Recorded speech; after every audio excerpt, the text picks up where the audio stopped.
शांति। 25 नवंबर 2025 के ईश्वरीय महावाक्य। पहले सुनते हैं मुरली के मुख्य पॉइंट्स। बाबा ने कहा, तुमको पहले नंबर का पाठ यही मिलता है, अपने को आत्मा समझ, बाप को याद करो। यह बहुत जरूरी है। भले कहाँ भी बैठो, धंधा आदि करो, लेकिन अपने को आत्मा समझ कर करो, तभी आत्मा पवित्र होगी। फिर बाबा ने कहा, चार्ट जरूर रखो। तुम्हारा तो यह बहुत बड़ा पोता मेल है, 21 जन्मों की कमाई है, इसमें गफलत नहीं करनी चाहिए। लेकिन कई बच्चे माया के चंबे में आकर चार्ट नहीं रखते। अपने पोता मेल में देखो, हमने सारे दिन में कोई आसुरी काम तो नहीं किया। हमने कितनों को रास्ता बताया है। मैं कितने अंधों की लाठी बना हूं। लास्ट में बाबा ने कहा, सारा मदार पढ़ाई पर है, बहुत बड़ी मंजिल है, तुम्हें खबरदार रहना चाहिए। मियाँ मिट्ठू बन बैठ नहीं जाना है, नहीं तो पिछाड़ी में फेल हो जाएंगे। अगर सर्विस नहीं करते तो समझना चाहिए हम प्रजा में जाएंगे। और अब सुनते हैं महावाक्यों को विस्तार से। मुरली का सार। मीठे बच्चे, आत्मा को सतो प्रधान बनाने का फुरना फिक्र रखो। कोई भी खामी कमी रह ना जाए, माया गफलत ना करा दे। प्रश्न, तुम बच्चों के मुख से कौन से शुभ बोल सदा निकलने चाहिए? उत्तर, सदा मुख से यही शुभ बोल बोलो कि हम नर से नारायण बनेंगे, कम नहीं। हम ही विश्व के मालिक थे, फिर से बनेंगे। लेकिन यह मंजिल ऊंची है, इसलिए बहुत बहुत खबरदार रहना है। अपना पोता मेल देखना है। एम ऑब्जेक्ट को सामने रख पुरुषार्थ करते रहना है, हार्ट फेल नहीं होना है। ओम शांति। बाप बैठ रूहानी बच्चों को समझाते हैं, यहाँ जब याद की यात्रा में बैठते हो तो भाई बहनों को कहो कि तुम आत्म अभिमानी हो बैठो और बाप को याद करो। यह स्मृति दिलानी चाहिए। तुमको अभी यह स्मृति मिल रही है। हम आत्मा हैं, हमारा बाप हमको पढ़ाने आते हैं। हम भी कर्मेंद्रियों द्वारा पढ़ते हैं, बाप भी कर्मेंद्रियों का आधार ले इन द्वारा पहले पहले यह कहते हैं, बाप को याद करो। बच्चों को समझाया गया है, यह है ज्ञान मार्ग, भक्ति मार्ग नहीं कहेंगे। ज्ञान सिर्फ एक ही ज्ञान सागर पतित पावन देते हैं। तुमको पहले नंबर का पाठ यही मिलता है, अपने को आत्मा समझ, बाप को याद करो। यह बहुत जरूरी है और कोई भी सत्संग में किसी को कहना आएगा नहीं।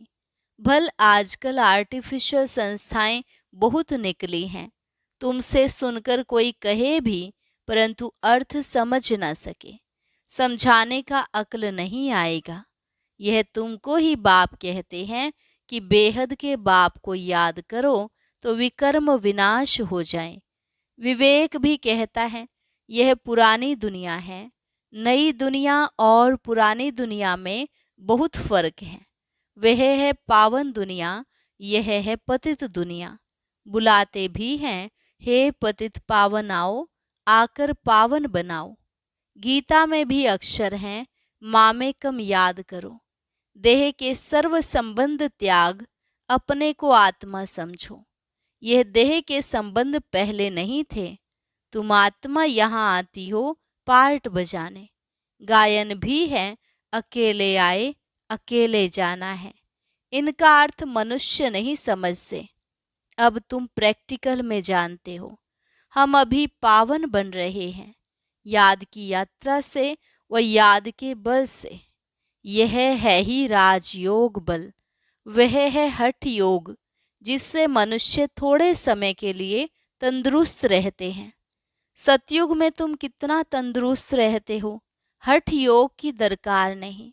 यह सब यहाँ इस छीछी दुनिया में करते हैं। यह है ही पुरानी दुनिया। सतयुग नई दुनिया जो पास्ट हो गई है, उसमें इन लक्ष्मी नारायण का राज्य था, यह किसको भी पता नहीं है। वहाँ हर एक चीज नई है। गीत भी है ना, जाग सजनिया जाग। नवयुग है सतयुग, पुराना युग है कलयुग। अभी इसको कोई भी सतयुग तो नहीं कहेंगे, अभी कलयुग है। तुम सतयुग के लिए पढ़ते हो। ऐसा पढ़ाने वाला तो कोई भी नहीं होगा जो कहे कि इस पढ़ाई से तुमको नई दुनिया में राज्य पद मिलेगा। बाप के सिवाय और कोई बोल ना सके। तुम बच्चों को हर बात की स्मृति दिलाई जाती है, गफलत नहीं करनी है। बाबा सबको समझाते रहते हैं, कहाँ भी बैठो, धंधा आदि करो, अपने को आत्मा समझ करो। धंधे धोरी में जरा मुश्किलात होती है तो जितना हो सके टाइम निकाल याद में बैठो, तभी आत्मा पवित्र होगी, और कोई उपाय नहीं। तुम राजयोग सीख रहे हो नई दुनिया के लिए। वहां आयरन एजेड आत्मा जा न सके। माया ने आत्मा के पंख तोड़ डाले हैं। आत्मा उड़ती है ना, एक शरीर छोड़ दूसरा लेती है। आत्मा है सबसे तीखा रॉकेट। तुम बच्चों को यह नई नई बातें सुनकर वंडर लगता है। आत्मा कितना छोटा रॉकेट है, उसमें 84 जन्मों का पार्ट नोंधा हुआ है। ऐसी बातें दिल में याद रखने से उमंग आएगा। स्कूल में विद्यार्थियों की बुद्धि में विद्या याद रहती है ना। तुम्हारी बुद्धि में अब क्या है? बुद्धि कोई शरीर में नहीं है, आत्मा में ही मन बुद्धि है। आत्मा ही पढ़ती है, नौकरी आदि सब कुछ आत्मा ही करती है। शिव बाबा भी आत्मा है, परंतु उनको परम कहते हैं। वह ज्ञान का सागर है, वह बहुत छोटी बिंदी है, यह भी किसको पता नहीं है। जो उस बाप में संस्कार है वही तुम बच्चों में भर जाते हैं। अभी तुम योग बल से पावन बन रहे हो, उसके लिए नंबरवार पुरुषार्थ करना पड़े। पढ़ाई में फुरना तो रहता है ना, कि कहाँ हम फेल ना हो जाएं। इसमें पहले नंबर की सब्जेक्ट ही यह है कि हम आत्मा सतो प्रधान बने, कुछ खामी ना रह जाए, नहीं तो नापास हो जाएंगे। माया तुमको हर बात में भुलाती है। आत्मा चाहती भी है चार्ट रखें, सारे दिन में कोई आसुरी काम न करें, परंतु माया चार्ट रखने नहीं देती। तुम माया के चंबे में आ जाते हो। दिल कहती भी है पोता मेल रखें। व्यापारी लोग हमेशा फायदे नुकसान का पोता मेल रखते हैं। तुम्हारा तो यह बहुत बड़ा पोता मेल है, 21 जन्मों की कमाई है, इसमें गफलत नहीं करनी चाहिए। बच्चे बहुत गफलत करते हैं। इस बाबा को तो तुम बच्चे सूक्ष्म वतन में, स्वर्ग में भी देखते हो। बाबा भी बहुत पुरुषार्थ करते हैं, वंडर भी खाते रहते हैं। बाबा की याद में स्नान करता हूँ, भोजन खाता हूँ, फिर भी भूल जाता हूँ, फिर याद करने लगता हूँ। बड़ी सब्जेक्ट है यह, इस बात में कोई भी मतभेद आ नहीं सकता। गीता में भी है, देह सहित देह के सब धर्म छोड़ो, बाकी रही आत्मा। देह को भूल अपने को आत्मा समझो। आत्मा ही पतित तमो प्रधान बनी है। मनुष्य फिर कह देते आत्मा निर्लेप है, आत्मा सो परमात्मा सो आत्मा है। इसलिए समझते हैं आत्मा में कोई लेप छेप नहीं लगता है। तमोगुणी मनुष्य शिक्षा भी तमोगुणी देते हैं, सतोगुणी बना न सके। भक्ति मार्ग में तमो प्रधान बनना है। हर एक चीज पहले सतो प्रधान फिर रजो तमो में आती है। कंस्ट्रक्शन और डिस्ट्रक्शन होता है। बाप नई दुनिया का कंस्ट्रक्शन कराते हैं, फिर इस पुरानी दुनिया का डिस्ट्रक्शन हो जाता है। भगवान तो नई दुनिया रचने वाला है। यह पुरानी दुनिया बदलकर नई होगी। नई दुनिया के चिन्ह तो यह लक्ष्मी नारायण है ना, यह नई दुनिया के मालिक हैं। त्रेता को भी नई दुनिया नहीं कहेंगे। कलयुग को पुराना, सतयुग को नया कहा जाता है। कलयुग अंत और सतयुग आदि का यह है संगम युग।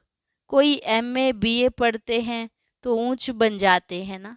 तुम इस पढ़ाई से कितने ऊंच बनते हो। दुनिया इस बात को नहीं जानती कि इनको इतना ऊंच किसने बनाया। तुम अभी आदि मध्य अंत को जान गए हो। सबकी जीवन कहानी को तुम जानते हो। यह है नॉलेज। भक्ति में नॉलेज नहीं है, सिर्फ कर्म कांड सिखाते हैं। भक्ति तो अथाह है, कितना वर्णन करते हैं, बहुत खूबसूरत दिखाई पड़ती है। बीज में क्या खूबसूरती है, इतना छोटा बीज कितना बड़ा हो जाता है। भक्ति का यह झाड़ है, अथाह कर्म कांड है। ज्ञान का गुटका एक ही है, मन मना भव। बाप कहते हैं तमो प्रधान से सतो प्रधान बनने के लिए मुझे याद करो। तुम कहते भी हो हे पतित पावन, आकर हमको पावन बनाओ। रावण राज्य में सब पतित दुखी हैं, राम राज्य में सब हैं पावन सुखी। राम राज्य रावण राज्य नाम तो है, राम राज्य का किसको पता नहीं है सिवाय तुम बच्चों के। तुम अब पुरुषार्थ कर रहे हो। 84 जन्मों का राज भी तुम्हारे सिवाय कोई नहीं जानते। भल करके कहते हैं भगवानुवाच मन मना भव। सो क्या ऐसे थोड़े ही कोई समझाएंगे कि तुमने 84 जन्म कैसे पूरे लिए। अब चक्र पूरा होता है। गीता सुनाने वालों का जाकर सुनो, गीता पर क्या बोलते हैं। तुम्हारी बुद्धि में तो अब सारा ज्ञान टपकता रहता है। बाबा पूछते हैं आगे कभी मिले हो। कहते हैं हाँ बाबा, कल्प पहले मिले थे। बाबा पूछते हैं और तुम उत्तर देते हो अर्थ सहित, ऐसे नहीं कि तोते मिसल कह देंगे। फिर बाबा पूछते हैं क्यों मिले थे, क्या पाया था। तो तुम कह सकते हो हमने विश्व का राज्य पाया था, उसमें सब आ जाता है। भल तुम कहते हो नर से नारायण बने थे, परंतु विश्व का मालिक बनना, उसमें राजा रानी और डीटी डायनेस्टी सब है। उनका मालिक राजा रानी प्रजा सब बनेंगे। इसको कहा जाता है शुभ बोलना। हम तो नर से नारायण बनेंगे, कम नहीं। बाप कहेंगे हाँ बच्चे, पूरा पुरुषार्थ करो। अपना पोता मेल भी देखना है। इस हालत में हम ऊंच पद पा सकेंगे व नहीं। कितनों को रास्ता बताया है, कितने अंधों की लाठी बना हूं। अगर सर्विस नहीं करते तो समझना चाहिए हम प्रजा में चले जाएंगे। अपने दिल से पूछना है अगर अभी हमारा शरीर छूट जाए तो क्या पद पाएंगे। बहुत बड़ी मंजिल है, तो खबरदार रहना चाहिए। कई बच्चे समझते हैं बरोबर हम तो याद ही नहीं करते, तो फिर पोता मेल रखकर क्या करेंगे। उसको फिर हार्ट फेल कहा जाता है। वह पढ़ते भी ऐसा ही हैं, ध्यान नहीं देते। मियाँ मिट्ठू बन बैठ नहीं जाना है, जो पिछाड़ी में फेल हो जाए। अपना कल्याण करना है। एम ऑब्जेक्ट तो सामने है, हमको पढ़कर यह बनना है। यह भी वंडर है ना। कलयुग में तो राजाई है नहीं, सतयुग में फिर इन्हों की राजाई कहाँ से आई। सारा मदार पढ़ाई पर है। ऐसे नहीं कि देवताओं और असुरों की लड़ाई लगी। देवताओं ने जीत कर राज्य पाया, अब असुरों और देवताओं की लड़ाई लग कैसे सकती। न कौरवों और पांडवों की ही लड़ाई है। लड़ाई की बात ही निषेध हो जाती है। पहले तो यह बताओ कि बाप कहते हैं देह के सब संबंध छोड़ अपने को आत्मा समझो। तुम आत्मा अशरीरी आई थी, अब फिर वापस जाना है। पवित्र आत्माएं ही वापस जा सकेंगी, तमो प्रधान आत्माएं तो जा न सके। आत्मा के पंख टूटे हुए हैं, माया ने पतित बनाया है। तमो प्रधान होने के कारण इतना दूर होली पवित्र जगह जा नहीं सकते। अभी तुम्हारी आत्मा कहेगी कि हम असुल परम धाम में रहने वाले हैं। यहाँ यह 5 तत्वों का पुतला लिया है पार्ट बजाने के लिए। मरते हैं तो कहते हैं स्वर्गवासी हुआ। कौन? वहाँ शरीर गया या आत्मा गई? शरीर तो जल गया, बाकी रही आत्मा। वह स्वर्ग में तो जा नहीं सकती। मनुष्यों को तो जिसने जो सुनाया वह कहते रहते हैं। भक्ति मार्ग वालों ने भक्ति ही सिखलाई है। ऑक्यूपेशन का किसको पता नहीं है। शिव की पूजा सबसे ऊंच कहते हैं। ऊंच ते ऊंच शिव है, उनको ही याद करो, सिमरन करो। माला भी देते हैं। शिव शिव कह माला फेरते रहो। बिगर अर्थ माला उठाए शिव शिव कहते रहेंगे। अनेक प्रकार की शिक्षाएं गुरु लोग देते हैं। यहाँ तो एक ही बात है। बाप खुद कहते हैं मेरे को याद करने से विकर्म विनाश होंगे। शिव शिव मुख से कहना नहीं है। बाप का नाम बच्चा थोड़े ही सिमरन करता है। यह है सब गुप्त, किसको भी पता नहीं है कि तुम क्या कर रहे हो। जिन्होंने कल्प पहले समझा होगा वही समझेंगे। नए नए बच्चे आते रहते हैं, वृद्धि को पाते रहते हैं। आगे चल ड्रामा क्या दिखलाता है सो साक्षी होकर देखना है। पहले से बाबा साक्षात्कार नहीं कराएंगे कि यह होगा, फिर तो आर्टिफिशियल हो जाए। यह बड़ी समझने की बातें हैं। तुमको समझ मिलती है, भक्ति मार्ग में बेसमझ थे। जानते हो ड्रामा में भक्ति की भी नोंद है। अभी तुम बच्चे समझते हो, हम इस पुरानी दुनिया में रहने वाले नहीं हैं। स्टूडेंट को यह पढ़ाई बुद्धि में रहती है। तुमको भी मुख्य मुख्य पॉइंट्स बुद्धि में धारण करनी है। नंबर 1 बात, अल्फ पक्का करो तब आगे चलो, नहीं तो फालतू पूछते रहेंगे। बच्चियां लिखती हैं फलाने ने लिख कर दिया है कि गीता का भगवान शिव है। यह तो बिल्कुल ठीक है, भले ऐसे कहते रहते हैं, परंतु बुद्धि में कोई बैठता थोड़े ही है। अगर समझ जाएं कि बाप आया है तो कहें ऐसे बाप से हम जाकर मिलें, वर्षा लेवें। एक को भी निश्चय नहीं बैठता। फट से एक की भी चिट्ठी नहीं आती। भल करके लिखते भी हैं कि नॉलेज बड़ी अच्छी है, परंतु इतनी हिम्मत नहीं होती जो समझें वह ऐसा बाबा जिससे हम इतना समय दूर रहे, भक्ति मार्ग में धक्के खाए, अब वह बाप विश्व का मालिक बनाने आए हैं। तो भाग आए, आगे चलकर निकलेंगे। अगर बाप को पहचाना है, ऊंच ते ऊंच भगवान है, तो उनका बनो ना। समझानी ऐसी देनी चाहिए जो कपाट ही खुल जाए। अच्छा, मीठे मीठे सिकिलधे बच्चों प्रति मात पिता बाप दादा का याद प्यार और गुड मॉर्निंग। रूहानी बाप की रूहानी बच्चों को नमस्ते। रूहानी बच्चों की रूहानी बाप दादा को नमस्ते नमस्ते, गुड मॉर्निंग। शुक्रिया बाबा, शुक्रिया। धारणा के लिए मुख्य सार, धंधा आदि करते आत्मा को पावन बनाने के लिए समय निकाल याद की मेहनत करनी है। कोई भी आसुरी काम नहीं करना है। अपना और दूसरों का कल्याण करना है। पढ़ाई पढ़नी और पढ़ाना है। मियाँ मिट्ठू नहीं बनना है। याद का बल जमा करना है। वरदान, नाम और मान के त्याग द्वारा सर्व का प्यार प्राप्त करने वाले विश्व के भाग्य विधाता भव। नाम और मान के त्याग द्वारा सर्व का प्यार प्राप्त करने वाले विश्व के भाग्य विधाता भव।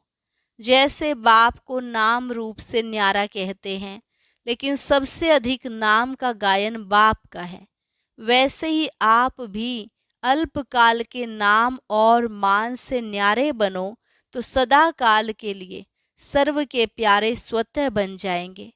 जो नाम मान के भिखारीपन का त्याग करते हैं वह विश्व के भाग्य विधाता बन जाते हैं। कर्म का फल तो स्वतः आपके सामने संपन्न स्वरूप में आएगा, इसलिए अल्पकाल की इच्छा मात्रम अविद्या बनो। कच्चा फल नहीं खाओ, उसका त्याग करो तो भाग्य आपके पीछे आएगा। स्लोगन, परमात्म बाप के बच्चे हो तो बुद्धि रूपी पांव सदा तख्त नशीन हो। परमात्म बाप के बच्चे हो तो बुद्धि रूपी पांव सदा तख्त नशीन हो। अव्यक्त इशारा, अशरीरी व विदेही स्थिति का अभ्यास बढ़ाओ। कोई भी सेवा के प्लान्स बनाते हो, भले बनाओ भले सोचो, लेकिन क्या होगा उस आश्चर्यवत होकर नहीं, विदेही साक्षी बन सोचो। सोचा, प्लान बनाया और सेकंड में प्लेन स्थिति बनाते चलो। अभी आवश्यकता स्थिति की है।